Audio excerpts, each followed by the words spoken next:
గుమ్మడికాయ బాగానే పెద్దగా అయింది కదా తాత. పెద్దగానే అయిందిరా. ఇది పండు పండుతుంది అనుకుంటే ఇంట్లో పెడతాను, అది కోతులు ఉంచుతలేవురా. కోతులకు కనబడకుండా పెడతానవా? పండు పండితే ఏం చేస్తావు తాత? పండు పండితే ఇది అన్ని ఉడకబెట్టుకోవాలిరా, ఉడకబెట్టుకోవాలి. ఇప్పుడు మల్లన్న దేవుని పట్నాలు అప్పుడు ఇది పని చేస్తుంది. ఏం చేస్తుంది? అబ్బో దీన్ని మల్లన్న దేవునికి ఇష్టం కాదురా. అవునా?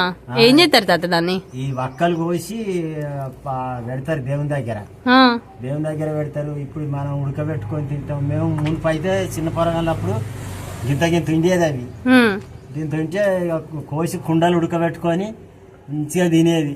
కుండలలో ఉడకబెట్టుకుని ఒక్కొక్క చెట్టుకు 20-30 కాసేది. కుండలాలు ఉడకబెట్టుకొని తినేది. ఇప్పుడు బాగా కాసినా గానీ అవి కోతులు ఉంచుతలేవు. అవును, కోతులు ఎక్కడ ఉంచుతలేవు. ఇవి తింటే మంచి ఆరోగ్యం రా, మంచి పానానికి.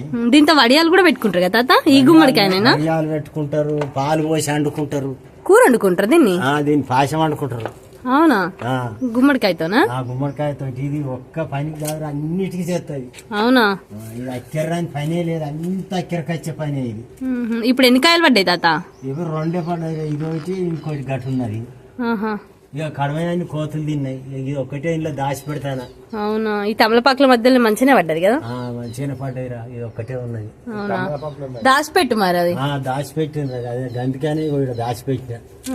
మరి ఏదైనా టవల్ గిట్ల వేయకపోతే తాత మంచిగా కనబడకుండా చూస్తాయిరా. అంతేనా?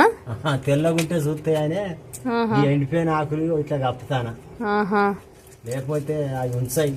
అవునా?